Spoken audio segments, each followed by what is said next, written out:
Welcome back to the National Endowment for Financial Education's Focus on FinEd, the Convenings series. I am Dr. Billy Hensley, President and CEO of NEFE. In this mini-series of podcasts, we have been exploring where the financial education and financial well-being fields are headed, based on policy convenings we held in partnership with the Council for Economic Education. Today, we are exploring the final topic from our convenings, how financial education can better support diverse cultures. This episode is coming at the right time, just as I think the convenings came at the right time. Putting a diversity, equity, and inclusion, or DEI, lens on financial education is crucial to ensuring content feels relevant to learners. Once again, I welcome Raven Newberry to the discussion. She is NEFE's Director of Policy and Advocacy, and joining her is Ann Price, President of the Insight Center for Community Economic Development, who moderated this session for us. Thank you, Billy. I am thrilled to welcome Ann Price to the series. Ann is a researcher, advocate, and trainer, and was one of the first national thought leaders to examine and push for narrative change in addressing race, gender, and wealth inequality. Prior to becoming the first woman president at the Insight Center, she served as their director on the Closing the Racial Wealth Gap initiative. We are really grateful to have her moderate this particular policy convening, and we're so happy to have her here today to share her thoughts on this important topic. So welcome, Ann. Thank you for having me. So I want to begin by saying the energy for this particular convening was very high. Participants were passionate, they were really engaged, which is saying a lot because this was actually our final event in the convening series. And I think that's really a testament to the importance and urgency of this conversation. So Ann, as the event's moderator, what were your general takeaways from the convening? Well, one of the things I thought was really quite striking was how people really hung in there and stayed engaged on an issue that was really pushing and challenging their thinking. You know, oftentimes when we come to a convening, we're hoping for some tidbit, something we can hang on to and just take back to our work. And oftentimes it's maybe it's just a little trick or tip, right, that we're waiting for to just help us do our work better.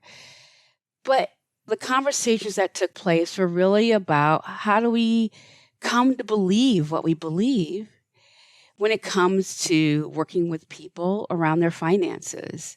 And how does that shape the impact that we have on them? And oftentimes we don't come to events with thinking that we're going to really dig into that kind of deep thinking. So I thought that was really, really stark and really exciting to be involved in. Absolutely. A big part of this conversation was really centered on how within financial education, there are sort of traditional markers, or you could say benchmarks for financial well-being. Things like, does a person have a traditional bank account? Do they own real estate? Do they have 3 months worth of savings for an emergency fund? You're absolutely right. Participants really grappled with not only where these markers come from, which many do originate from, maybe a Western individualist culture, but they really grappled with their own beliefs around financial well-being, how maybe their parents, their culture, their community shaped that and how that was showing up in their work. Do you have any advice for an educator who might be examining their own biases or maybe even biases they just see within the field of financial education? Yeah, I think a few things should be taken under consideration. And you talked about these markers. We don't often think about them. It's just really part of our daily lives, not just in the work that we do with folks, but just how we live our lives in this country. And to take a look at them and say, where did these come from? And to acknowledge that they are very white-centered. And what does that then mean for people that I'm working with? And to really understand the lives of people that you're working with, I think is the biggest piece of advice I can get. I was involved with a group, and when talking about people's credit scores, there were people who indicated that credit was put in their name, like maybe their mother put their light bill in their name. There was a lot of a judgment around that. There was a lot of judgment of, is that a good parent? Without really understanding the true lived experience of a parent surviving and saying, how am I going to keep these lights on? And really understanding that some of these mechanisms of survival have to come out of a mainstream system that doesn't work, that is not meant to work for certain people, and they have to find means to survive. So I think, one, understanding that, and then stepping away from judgment. Because what clouds us are those markers. Because those markers are saying, you're a good person, you're a responsible person, and you're going to be a successful person if you follow these markers. So challenging those when looking at the culture of others, no matter where they come from, is the biggest step we can take. I think that financial educators can take to say, how do I really actually work to make sure I'm improving people's lives? Yeah. Thank you for challenging that one size fits all narrative that we do hear in financial education often. And your example about credit, that sounds like someone who is making the best decision they could within the circumstances. And you could be losing them from the jump if you lead from a place of judgment. So I think that's an excellent example of sort of interrogating, how is this landing with you? And what are you bringing to this? And I want to say, I remember you framing the day by suggesting that a new compass is needed to help families build wealth and pass it on to the next generation. Can you just talk a little bit more about what you meant by that? Well, I think we have to begin to understand how wealth is actually built. And it sounds very basic, but it's not something that we typically learn in school. So we don't really understand how wealth is accumulated. And our understanding really comes from some of our greatest American myths, particularly the bootstraps myth, right? It's something that we've all heard and have come to believe, and then pass that along in our work. Even sometimes we're not even cognizant that that's really what we're doing.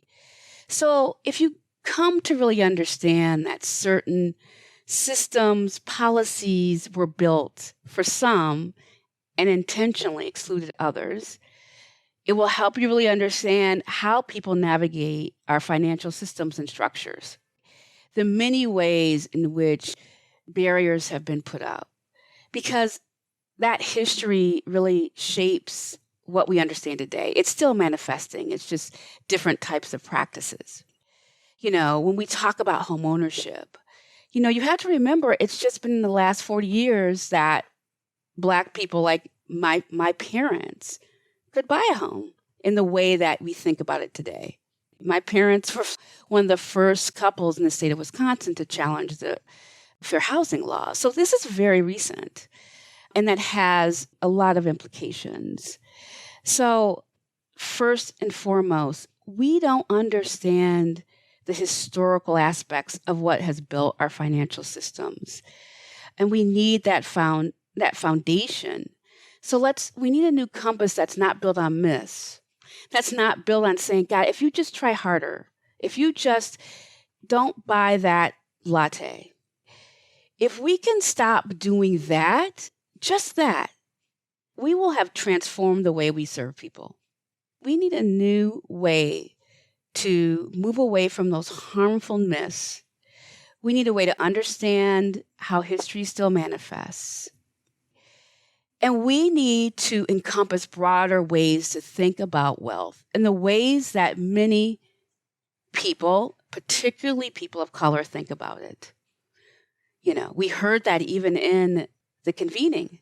We heard that from an Indigenous person talk about language that doesn't even exist in her culture. Poverty. Imagine. So we're not going to make progress until we let go of those narratives, and that we really understand the structures, not just the behaviors, the structures that have been put in place that cement some people in place and make it almost impossible for them to build wealth. Yeah, thank you for that. And you sparked two questions on my end. So the first is about history. So your point about, we need this to build this on a reality and not myths. We've seen financial educators actually start to incorporate historical underpinnings in their classes. So for instance, speaking specifically on homeownership, some financial educators have started talking about, the history of redlining and its continuing impacts what are your thoughts on how history should or could be incorporated within financial education lessons? Well, I have to say, and I'm going to say this very strongly, without it, I just don't really know how you're truly serving people. Yeah. I think I would truly challenge, if you have no historical reference, then you can't serve people in the way they need to be served. You may think you are, but you're not. Because one, you don't even really understand the condition in which they're living. So understanding the role that FHA, the Federal Housing Authority, played in the shaping of the economy of this country, of our housing stock today, to understanding why we see such low home ownership rates among some groups of people, to not understand covenants, to not understand redlining, means you have no fundamental understanding on how wealth was built for some and not others. It's that really straightforward. This is what built the middle class outside of GI Bill. You take a look to specifically white people, to take a look and say, how did my grandfather and great-grandfather, where did they come from? How did they get to this place? How did they get to this neighborhood? What did this neighborhood look like? You don't have to go to a history book. You can go to your own family and your own community to understand how this has worked. That is, to me, foundational. And there are probably, even if you understand 2 or 3 things. One is the role of FHA and Hull, redlining, the Homestead Act, and the GI Bill. There are hundreds of others. But if you understand those 3 things, then you'll understand a great deal about how our financial systems and structures are working for people and not. I think this just drives home the impact of policies on lived experience and generation to generation, and being thoughtful about, is this setting everyone up for success? And obviously, many of these were designed not to do that, specifically not to do that. And I think that's an important underpinning within financial education. So thank you for that answer. I appreciate that honesty. I think we need to have that conversation in financial education. I mentioned your previous answer sparked 2 questions. So my second question was grounded on language. So you mentioned some Indigenous participants sharing they didn't have a word for poverty. I think just the importance of language was such a theme in this convening. And quite frankly, all of our policy convenings, language is huge in financial education. It conveys values, it conveys a culture. You want to make sure you're not losing anyone from the jump with the terms you're using. And I just wanted to ask if you could speak to maybe any other examples where financial educators might want to reconsider how they are framing or maybe even wording certain financial concepts. Yeah, I think that is probably a much longer conversation and understanding how we evoke mental models in the words that we use. And we're oftentimes not aware of them because they're so embedded in our psyche. These are things we do unconsciously because they're messages that we've heard over and over. The way that our language becomes normalized is that we hear it over and over until we know that's what it is, right? And even really broad concepts. Broad concepts to how narratives can actually really be weaponized to the point where exactly if I say welfare queen, yeah, you know what I'm talking about. I don't have to say anything. Even if I say things like scoundrel, cheat, ghetto. So I think sometimes we use language without understanding what it evokes. And I can't say that there's something specifically because I don't know exactly the language that's often used in financial education.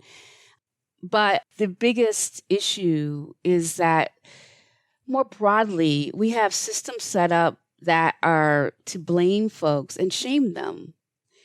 What makes people feel shame that, I'm feeling like they made a bad decision? And how do we feed into it? And, maybe a question is, am I feeding into this? Or am I really helping someone find a safe space so that they can address and tackle the issue, that we can actually inform people and educate them? What's getting in the way? I think just starting on that journey to just even think about it, how it comes across. Sometimes it's body language. Sometimes you can tell how people react to it. And sometimes you might want to ask. So there's a lot of work that has to be done to kind of unpack that. But I think there's some basic things that maybe if we're more conscious of those, conscious of if I say this, will this feel like I'm shaming someone? Just asking that question might be a starting point. You mentioned mental models, and I want to talk a little bit more about those and get your thoughts. So as part of this convening, we brought in Katie King, who is the Strategic Foresight Engagement Director. I'm pretty sure I get that title right, for KnowledgeWorks. It's an education-focused nonprofit based in Cincinnati, Ohio. And she actually led the participants through a discussion of mental models, which is sort of the relationship between assumptions and behaviors. And this is just a quick overview for our listeners. Mental models are the beliefs that serve as filters for how each of us understands, acts, and makes sense of the world.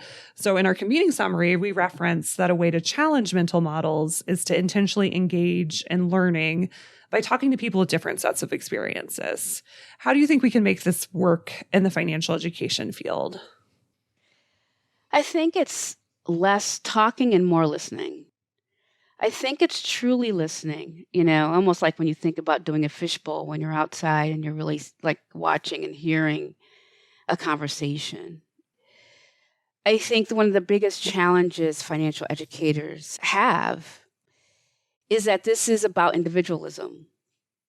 This is about individualism and, going in and thinking about what I have to do as an individual for my financial well-being is really counter to a lot of ways that communities think about that.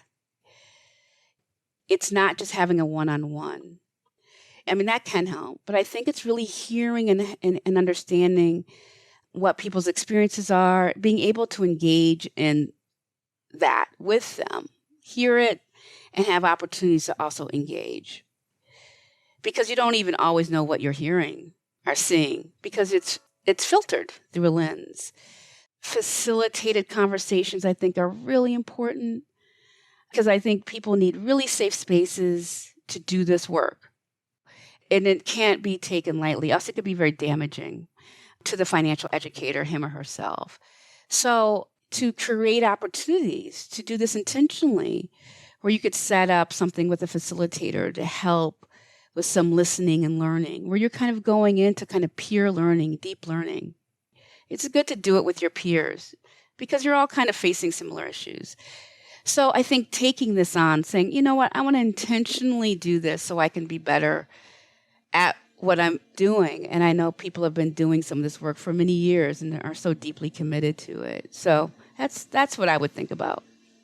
Yeah, I love that. It just seems like we've had such a theme of listening, not leading with judgment, really creating safe space for people. And I think that's so important in financial education. And also, examining your own, what is your filter and what might you be projecting on someone, or what is the mental model that's leading your perspective? And I think that's huge in financial education because personal finance is so personal. Yes. And it does feel like a reflection of your worth as a person, like literally worth. And so it's important to make sure people feel safe and not judged. So yeah, I think that's a really thoughtful answer. Thank you for that. So just to circle back to sort of this original theme of the whole convening, do you have any final thoughts on how financial education can better support diverse cultures?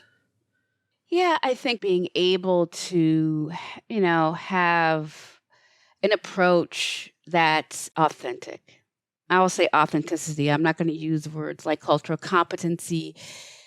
I want to really say authentic to a person's real lived experience. And that means that you're honoring their culture, their history, that the approach is to really ensure people's dignity. And I know these are all things that most all financial educators want to do.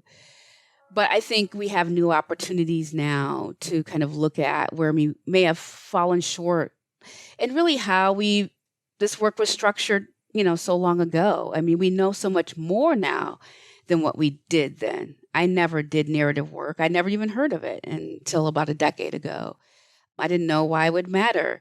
So, this is the way that we bring new understanding to our work, and take it into, such complicated times that, we certainly need new tools and ideas and frameworks. So that's what I would say. Yeah, thank you for that. Let's close it out with a highlight on your organization. So what does the Insight Center for Economic Development have in the works, and where can listeners follow along with your great work? Yeah, we have so many great things in the work, but I think most relevant to this audience is we're really working on how we can think about addressing racial wealth inequality in localities. We've done this work on a national scale for so long, and cities are saying, well, what can we do in our area? I mean, we know we need federal policy, but we have a host of local and state policies and approaches and programs. So, I mean, I'm really excited about kind of how we're building out that framework and really thinking about structural solutions at a local level, because we know no matter what, if we don't fix some of these things, it makes it harder for anyone to really move up the economic ladder. Yes, I think our listeners will definitely want to learn more about that. So thank you for highlighting that. Thank you so much for spending this time with us, Anne. I'm grateful for your thoughtfulness and your expertise. This was a really inspiring conversation, and I appreciate you joining us. Well, thank you so much for having me. I've really enjoyed our conversation. I'll turn it over to you, Billy. Thank you, Raven. You have done an outstanding job with these interviews throughout the entire series. Be sure to join us for our final episode in this mini-series, where I will invite Nan Morrison, President and CEO of the Council for Economic Education, to offer her impressions in reaction to these discussions. She and I will look at these convenings with a wide-angle lens, their linkages, and how they should be approached moving forward. Thank you so much for listening. Focus on FinEd, the Policy Convenings, is produced by the National Endowment for Financial Education, a 501c3 nonprofit that is the independent, centralizing voice, providing leadership, research, and collaboration to advance financial education and financial well-being. The opinions and statements made on this podcast are those of the podcast participants and do not necessarily reflect the views of NEFE or constitute statements supported by NEFE. Links to our event summaries and any other documents discussed in this session are available in the show notes. For more information, visit www.nefe.org.